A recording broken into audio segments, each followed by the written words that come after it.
हम लोग की वापसी की यात्रा अब शुरू हो चुकी है। हम लोग कौन सी गाड़ी से आ रहे हैं? 16013093 चेन्नई टू लखनऊ। अब हम लोग उतरे हुए हैं इडली वड़ा खा के नेल्लूर जंक्शन में। ये हमारी गाड़ी है ब्लैक चक्के वाली पुराने हैं गाड़ी, और ये है नेल्लूर जंक्शन।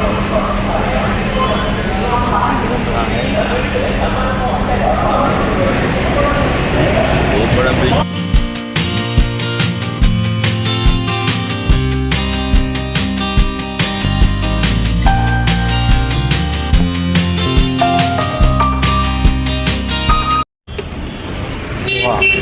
पहुँचना स्टेशन नागपुर का। हम लोग पहुँचे हैं नागपुर रात को 3 बजे और खड़े हैं स्टेशन के बाहर।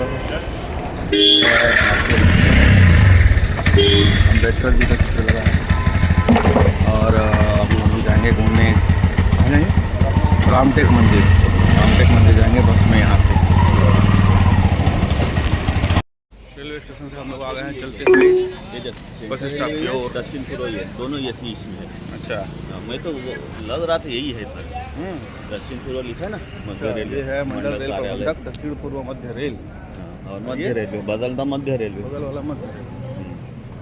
ये है हमारा चौक, स्टेशन चौक। सुबह मॉर्निंग वॉक हो रहा है नागपुर के शहरों में। ये है एयरफोर्स पुलिस हेडक्वार्टर नागपुर। यहाँ पे कुछ बना हुआ है 1 2 3 4 5 6 7। ये है फ्रीडम पार्क। हम लोग पहुँच चुके हैं बस अड्डे नागपुर में, सीताबर्डी बस स्टैंड नागपुर में, और इंतज़ार कर रहे हैं बस का जो जाएगी रामटेक। और यहाँ 6 बजे से बस स्टार्ट है, 6 से 6:15 35 हर 15 मिनट में रात के 9:30 बजे तक रामटेक के लिए बस है। हम लोग कुछ थोड़ा जल्दी आ गए हैं मॉर्निंग वॉक करते हुए। ये है यहाँ का बस अड्डा।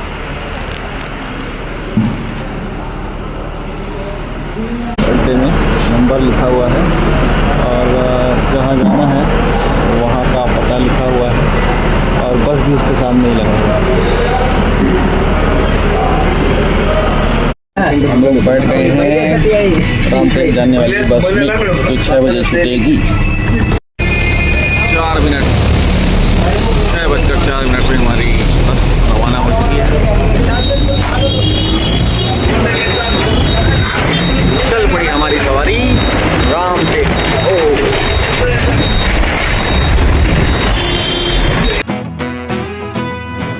दोस्तों, रामटेक मंदिर महाराष्ट्र के नागपुर जिले के पास स्थित एक प्रसिद्ध और प्राचीन मंदिर है। यह मंदिर भगवान राम को समर्पित है और एक पहाड़ी की चोटी पर स्थित है। आइए इसके बारे में विस्तार से जानते हैं।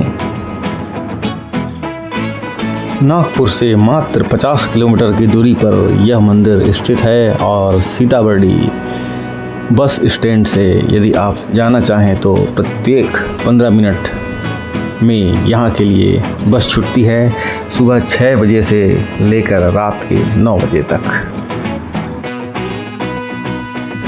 शहरों की भीड़ भाड़ को पार करते हुए हम आ पहुँचे हैं सुंदर नदी और पहाड़ों की दुनिया में। ये है रामटेक की पहाड़ियाँ।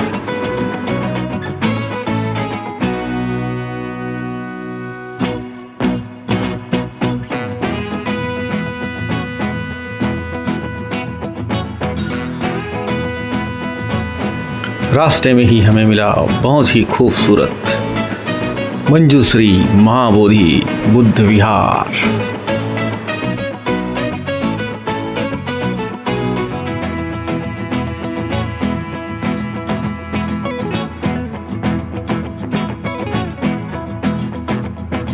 हम लोग पहुंच चुके हैं रामटेक बस अड्डे में। नगरीत आपले आगमनाथ धन्यवाद। ये है चौक यहाँ का। और यहाँ भी मिल रहा है पोहा और समोसे। मंदिर की ओर हम लोग जा रहे हैं पैदल चलते चलते। पैदल हमको चलना पड़ेगा 1.5 किलोमीटर और सूर्यदेव का आगमन हो चुका है। रोड बहुत ही सुंदर दिखता है। दोस्तों, यह क्षेत्र राम वन पथ गमन के अंतर्गत आता है, इसलिए इस पूरे शहर का नाम ही राम टेक पड़ गया है, क्योंकि 14 वर्षों के वनवास के दौरान श्री राम जी ने यहाँ पर विश्राम किया था। मराठी में ठहरना या विराम लेना को टेक कहते हैं, इसलिए इसका नाम पड़ गया राम टेक। दोस्तों, धार्मिक दृष्टि से यह स्थान बहुत ही महत्वपूर्ण है, क्योंकि इस स्थान का वर्णन श्री रामचरितमानस में अरण्यकांड में अगस्त्य मुनि प्रकरण में इसका नाम लिया गया है।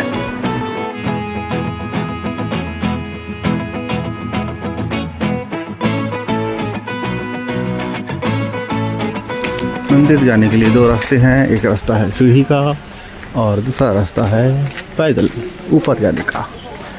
सीढ़ी जाने से थकान होगा और बिना सीढ़ी जाने के रोड थोड़ा लंबा पड़ेगा, मगर थकान नहीं होगा, ऐसा हमको भाऊ ने बताया।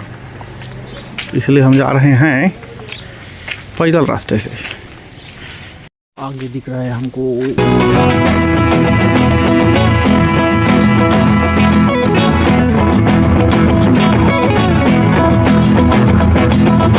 यहाँ जगह जगह दिखते हैं। और ये है मंदिर। अभी ऊपर हम लोग जाएंगे यहीं से हाँ पायरी। तो पायरी वाले रास्ते से हम लोग जा रहे हैं, क्योंकि उससे बहुत गोल गोल घूमना पड़ेगा। तो हम थोड़ा मेहनत कर लेंगे, मगर जा रहे हैं पायरी मतलब सीढ़ी वाले रास्ते से। विभाग ने बताया।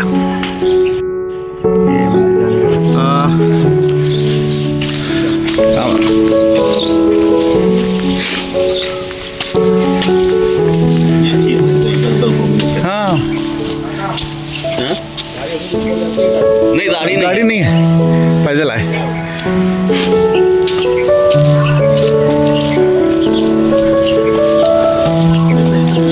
ऐसा नहीं है बहुत ज़्यादा। Normal type. जय बजरंगबली, जय बजरंगबली।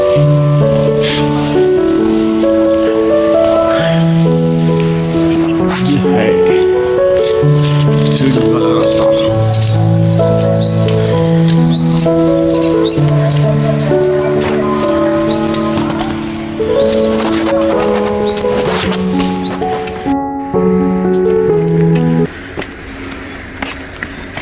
ये है रामटेक का मंदिर और हम लोग जा रहे हैं रामटेक के मंदिर में।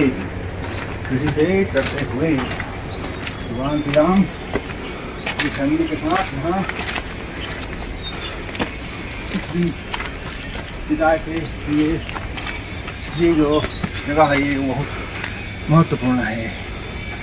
आइए अभी साफ देखो कितना सुंदर लग रहा है। हाँ, देखा ना, कैमरा देखा ना, वाह क्या सुंदर नज़ारा है। बेहतरीन नज़ारा। ये ज़्यादा बड़ा है। ये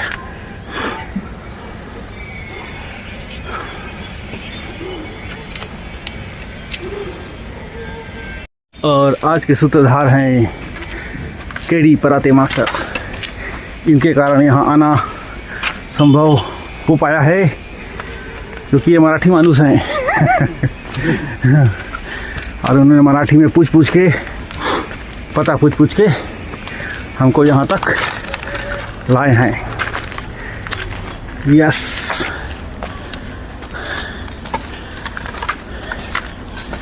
सांस फूलना शुरू हो चुकी हैगा।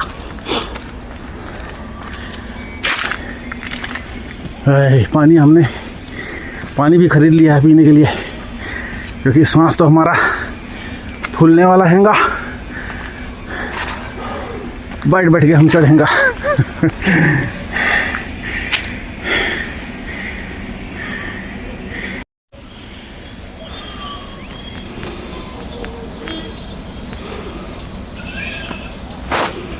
पहाड़ों की तलहटी में बसा हुआ शहर, शहर का नाम ही रामटेक है। रामटेक है ना, रामटेक रामटेक शहर।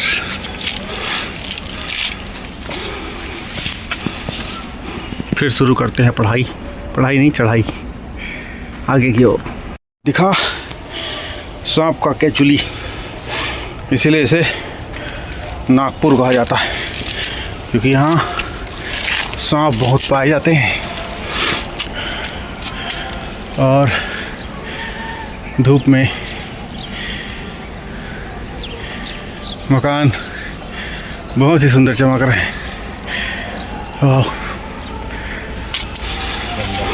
यहाँ ना बहुत बंदर मिला थे, हाथ को पकड़ लेगा ना हाँ, तो तू जेब में रखेगा, उससे सामने ना कुछ मिठाई उठाई जो भी हाँ। चना हो ना जेब से निकाल लेगा, ओह। या जेब फाड़ देगा ना, जेब में मत रखना, लेगा ऐसे खिला देना।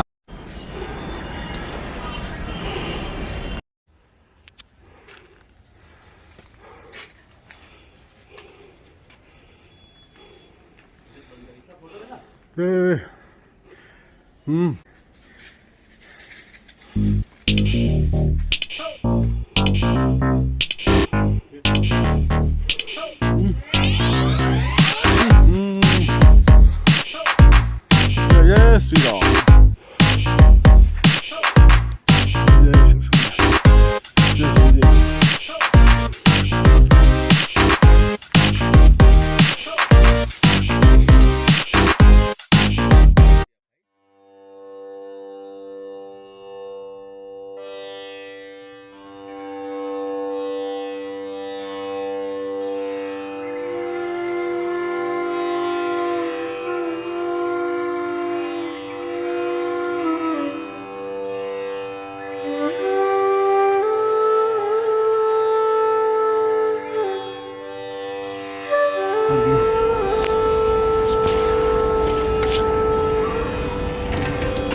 आखिर पहुंच ही गए, लेकिन हालत खराब हो गया है।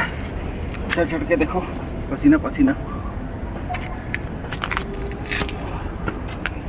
यहाँ पे उल्टा सांप बना हुआ है, उल्टा सांप को बना है। ओह,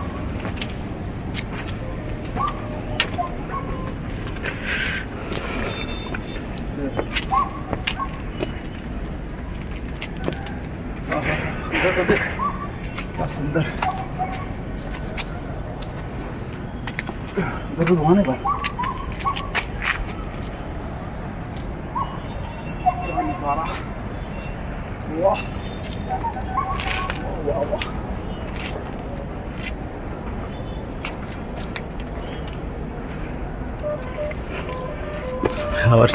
और चढ़ना है भाई। जो पत्थर गिर रहा होगा ना, तो जाली लगा। ये भी सही है।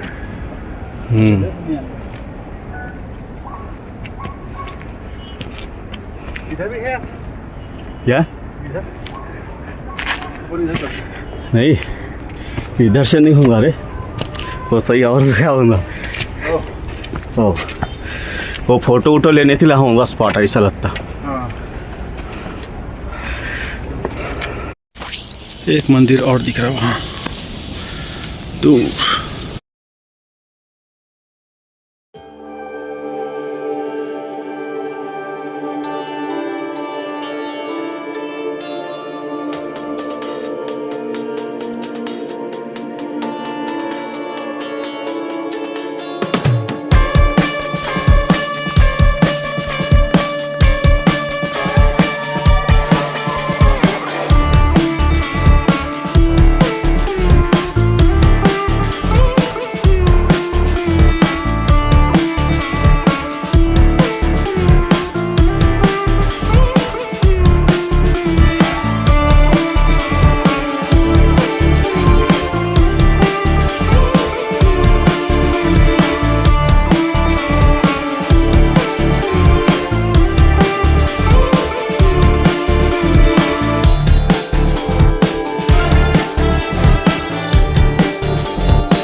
अर्थात किले के पिछले दरवाजे में।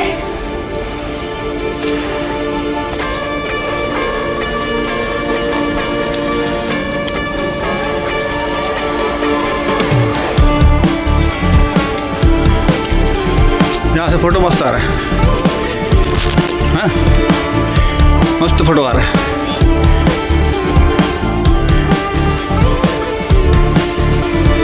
उतरते समय लेना मेरे, ये तो संभव नहीं है।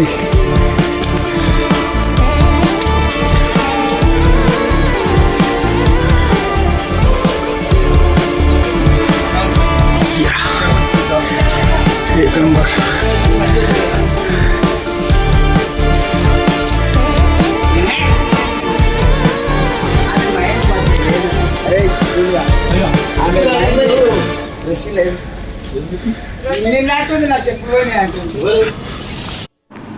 दोस्तों, यह मंदिर हजारों वर्ष पुराना है। इसे मराठा राजा रघुजी भोसले ने पुनः निर्मित करवाया था।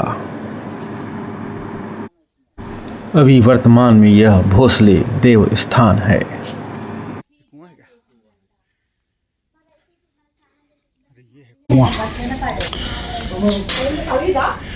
इतने पहाड़ के ऊपर यह पानी है, पहले रहता होगा शायद, अभी तो पंप से पानी लाने के लिए है कि ले जाने के लिए है, ये पता नहीं।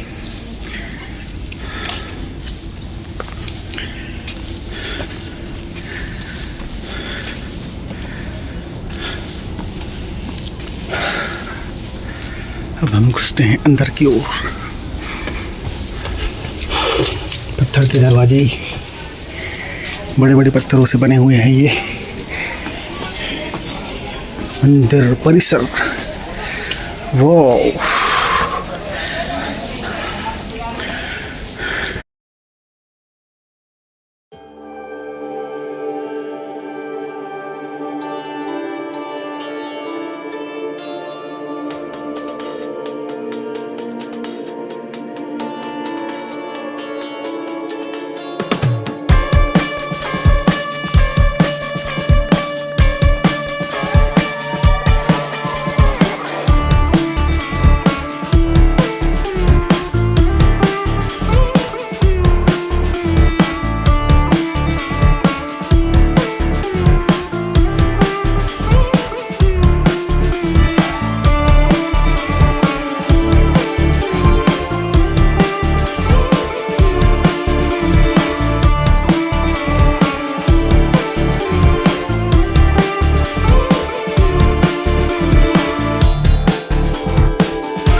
रामायण की चौपाइयों और यहाँ के शिलालेख में यह वर्णन है कि भगवान श्री राम जब चलते हुए अपने वनवास के दौरान यहाँ पर आए तो उन्हें एक बहुत ही बड़ा हड्डियों का ढेर दिखा। पूछने पर बताया गया कि यह मुनियों की हड्डी है जिसे राक्षसों और असुरों ने भक्षण कर यहाँ डाल दिया है। इसे देखकर भगवान श्री राम की आंखों में आंसू आ गए और उन्होंने यहाँ प्रतिज्ञा ली कि अब मैं पूरी पृथ्वी को राक्षसों और असुरों से विहीन कर दूंगा। इसीलिए इसका नाम, इस जगह, इस पवित्र स्थान का नाम राम टेक पड़ा, क्योंकि श्री राम ने यहाँ पर प्रतिज्ञा ली थी, राम ने टेक ली थी, इसलिए इसका नाम पड़ा राम टेक। यहीं पर अगस्त्य मुनि का आश्रम भी है, जहाँ प्रभु श्री राम की भेंट अगस्त्य मुनि से हुई थी और अगस्त्य मुनि ने उन्हें राक्षसों के संहार के लिए मंत्र एवं तरह तरह के अस्त्र शस्त्र प्रदान किए थे। संत समागम, संत समागम, संत समागम, संत समागम। और यही है वो लेख जिसमें इस मंदिर के महात्म्य की कथा लिखी गई है। अनंत ब्रह्मांड नायक भगवान श्री राम प्रभु ने जिस क्षण उपरोक्त संकल्प का उच्चारण किया, उसी क्षण एक संकल्प सिद्धि की शक्तिशाली तन्मात्रा इस रामगिरी पर स्थिर हुई थी। इसी कारण इस स्थान को संकल्प सिद्धि का महत्व प्राप्त हुआ। इस स्थान पर भगवान श्री रामचंद्र जी के सामने किया हुआ संकल्प सिद्ध होता है। परमेश्वरीय संकल्प यहाँ होने के कारण यह रामगिरी विश्व के अंत तक संकल्प सिद्धि का स्थान बना रहेगा। यह परमेश्वरी विधान है। यह स्थान महाकवि कालिदास से भी जुड़ा हुआ है। एक अनाड़ी मनुष्य पर उसके श्रद्धा के कारण भगवान श्री रामचंद्र की कृपा हुई और उसको प्रसादिक प्रतिभा और दिव्य मेधा शक्ति प्राप्त हुई। इस व्यक्ति ने आगे चलकर मेघदूत नामक जग प्रसिद्ध काव्य की रचना इसी स्थान पर की। यह मनुष्य महाकवि कालिदास इस नाम से प्रसिद्ध होकर इसने महाराजा विक्रमादित्य के नवरत्न दरबार में अग्रगण्य स्थान प्राप्त किया। रघुजी राजा भोसले के विशेष संकल्प के पूरे होने पर राजा जी ने जयपुर से विशेष मूर्तियां मंगवाई थी, लेकिन मूर्तियों के प्राण प्रतिष्ठा के एक दिन पहले ही उन्हें स्वप्न आया कि सूर नदी में सुरक्षित मेरी मूर्तियों की स्थापना करो। तुरंत सेना के लोग मूर्ति ढूंढने लगे। आश्चर्य की बात ऐसी कि नदी में श्री राम, सीता माई और लक्ष्मण स्वामी, इन तीनों की मूर्तियां मौजूद थी। इन मूर्तियों को गढ़ पर लाकर इनकी स्थापना की गई। जयपुर से लाई हुई मूर्तियां अभी भी गढ़ पर सुरक्षित है। मूर्ति के स्थापना से पहले यहाँ किसी कारणों से केवल पादुका की ही पूजा होती थी। भगवान विष्णु के अंश सिद्ध योगी नागार्जुन स्वामी का रामगिरी तपस्या स्थान है। वे आज भी अदृश्य रूप से यहाँ वास करते हैं। कई बार स्थानीय लोगों को उनका दर्शन होता है। 2200 वर्ष पहले योगीराज नागार्जुन स्वामी भारतवर्ष के इतिहास में एक महान रस शास्त्रज्ञ नाते प्रसिद्ध हैं। महानुभाव पंथ के चक्रधर स्वामी रामगिरी पर 10 माह थे। वहाँ ही उन्होंने भगवत कृपा संपादन की। राष्ट्र संत श्री तुकजी महाराज ने भी रामगिरी पर 12 वर्ष तपस्या कर सिद्धि बिलाई। महायोगी श्री सीताराम ने भी यहाँ तपस्या की थी। उनका सुंदर आश्रम अम्बाला में है। अगणित योगी और साधकों ने यहाँ भगवत कृपा प्राप्त की। इसीलिए पुरातन काल से इस स्थान को तपोगिरी भी कहते हैं। साधक जब तक योग्य मार्ग पर रहता है तब तक भगवान और अदृश्य सिद्ध योगी उसकी सब प्रकार की सहायता करते हैं। भगवान नरसिंह ने यहाँ हिरण्यकश्यप का वध किया। उस समय पहाड़ी रक्तमय हो गई। इसी कारण इसको सिंदूरगिरी भी कहते हैं। महामुनि शंबुक ने रामगिरी पर उग्र तपस्या की। उस तपस्या के फलस्वरूप भगवान श्री रामचंद्र ने शंबुक को 3 वर दिए। पहले वर से उनको अमरत्व प्राप्त हुआ और उसके देह का रूपांतरण शिवलिंग में हुआ। यह शिवलिंग धूम्रेश्वर इस नाम से प्रसिद्ध है। दूसरे वर्ष से प्रभु रामचंद्र ने रामगिरी पर अखंड वास का वचन दिया। भगवान श्री रामचंद्र की उपस्थिति में ही अगस्त मुनि ने श्री राम, श्री लक्ष्मण और श्री सीता माई इनके मूर्तियों की प्राण प्रतिष्ठा की और भगवान श्री रामचंद्र और श्री सीता माई उन मूर्तियों में ज्योति रूप से प्रविष्ट हुए। तीसरे वर्ष से श्री धूम्रेश्वर का दर्शन लेने पर ही श्री रामचंद्र के दर्शन का पूर्ण फल प्राप्त होगा, यह वरदान दिया।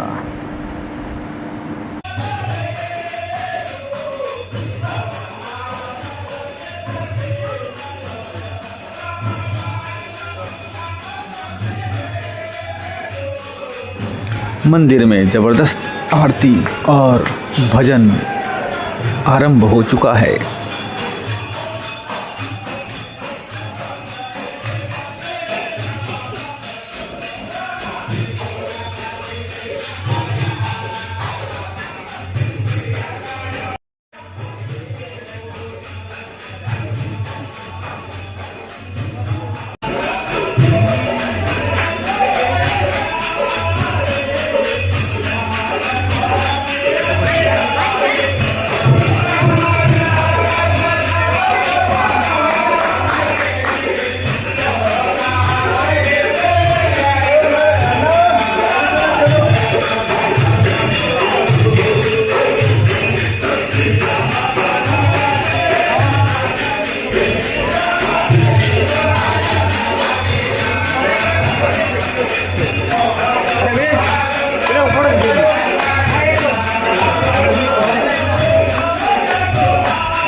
ज़्यादा ही बड़ा होगा तो पास लगेगा ना।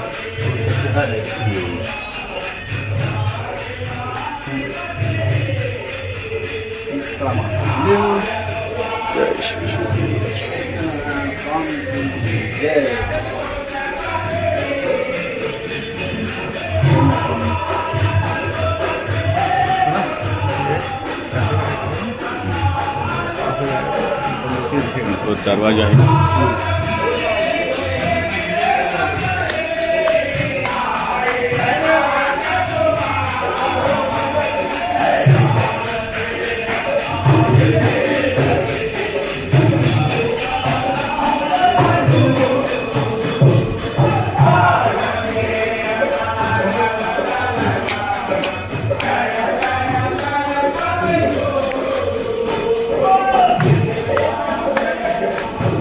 बैठेंगे अंदर, भजन करते हैं, मज़ा आएगा।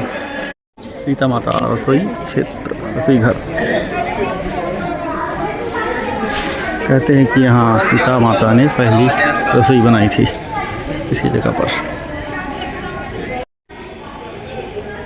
यहीं पर वो कुंड है जिसमें बताया गया राजा ने स्नान किया था और उनका रोग दूर हो गया था। पहले यहाँ पे स्नान कराया जाता था, आजकल किन्हीं कारणों से इसे बंद कर दिया गया है।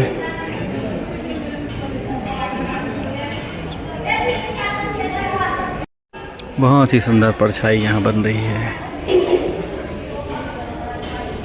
देखिए, वाह।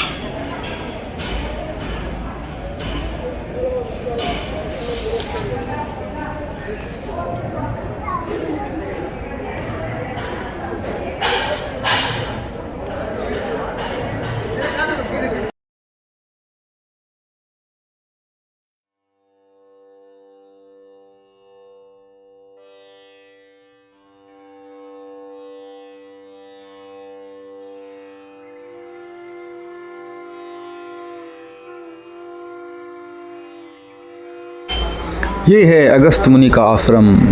यहाँ पर 88,000 वर्ष पहले अगस्त मुनि ने श्री रामचंद्र जी को रावण वध के लिए आशीर्वाद एवं अस्त्र शस्त्र प्रदान किए थे और यहीं पर राजकन्या लोपामुद्रा का विवाह मुनि अगस्त से हुआ था।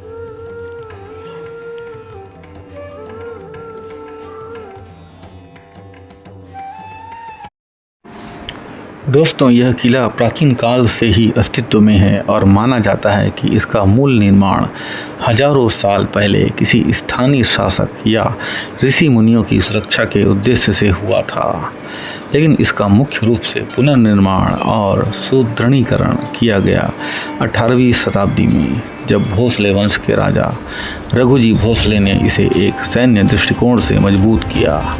उन्होंने केवल किला बनवाया बल्कि पास में राम मंदिर को भी पुनः स्थापित किया और उस क्षेत्र को एक धार्मिक व सांस्कृतिक केंद्र के रूप में विकसित किया।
संतरा गोली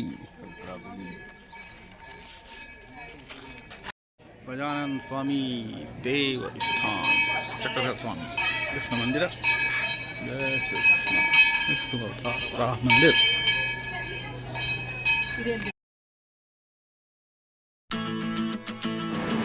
और ये है विष्णु भगवान के वराह अवतार की प्रतिमा।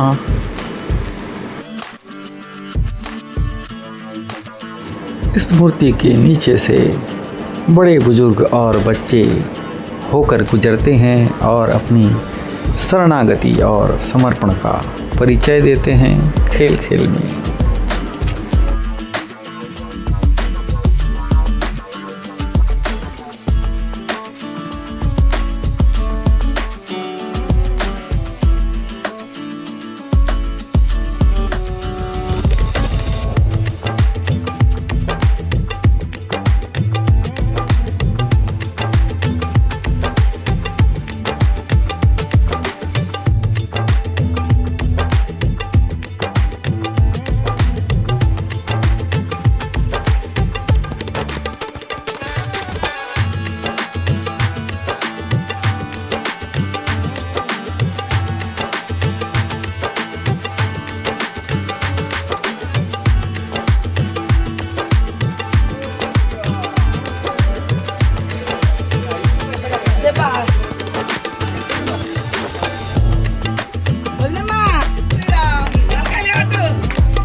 यहाँ से हम लोग उतरते हुए आए हैं और यहाँ मिल जाएगा हमको ऑटो वापस जाने के लिए। ये बिल्कुल ही दूसरा दरवाज़ा है। हम लोग आए हैं सीढ़ी की तरफ से, अब जाएंगे गाड़ी की तरफ से।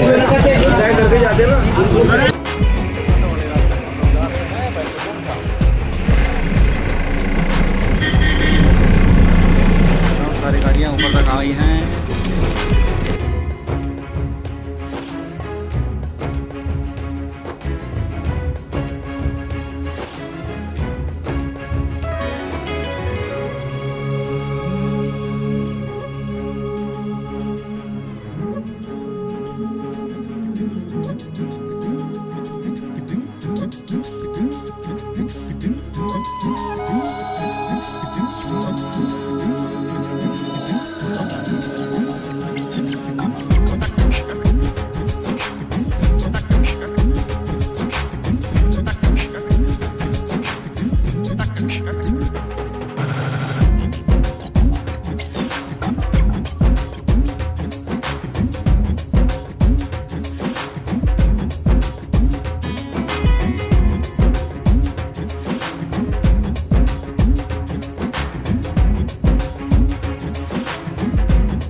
सागर जी महाराज और यहाँ खाया दही समोसा, मीठा दही में और नाश्ता खा रहे हैं पोहा चना स्पेशल टेस्टी। ये है मंदिर।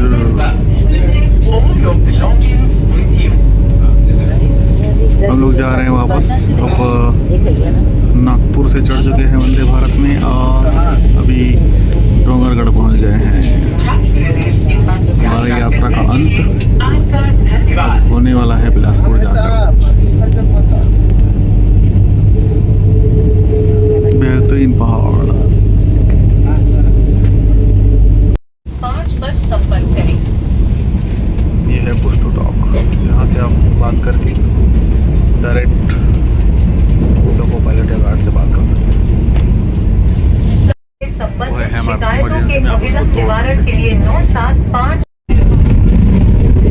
और ये है इसका पुश बैक बटन, इसको दबा के आप पीछे पीठ से धक्का देंगे तो आप ये रिक्लाइनिंग चेयर बन जाएगा। हम पहुंच चुके हैं बिलासपुर स्टेशन। तो दोस्तों फाइनली हम पहुंच चुके हैं वापस पुडुचेरी, चेन्नई और नागपुर की यात्रा करके वंदे भारत से बिलासपुर स्टेशन में, जो हमारा मूल स्टेशन है। आपको वीडियो कैसा लगा लाइक शेयर और कमेंट करके बताइएगा और तैयार रहिएगा नई नई जगह घूमने के लिए हमेशा। Thank you.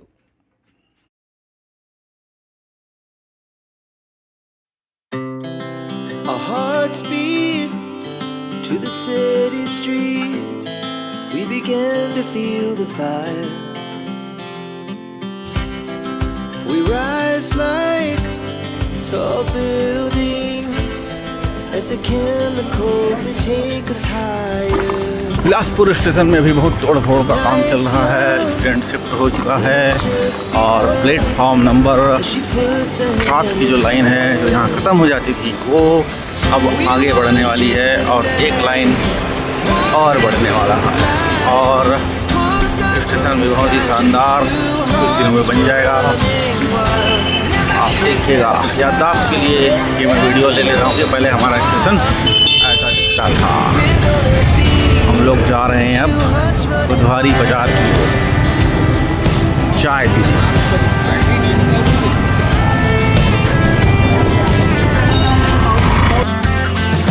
इधर को सब आप तो जानते ही होंगे, इधर को महत्व हमारा मास्टर कहाँ चला गया।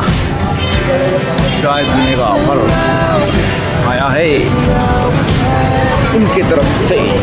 अभी हम बिलासपुर का चाय पीएंगे। बिलासपुर और यहाँ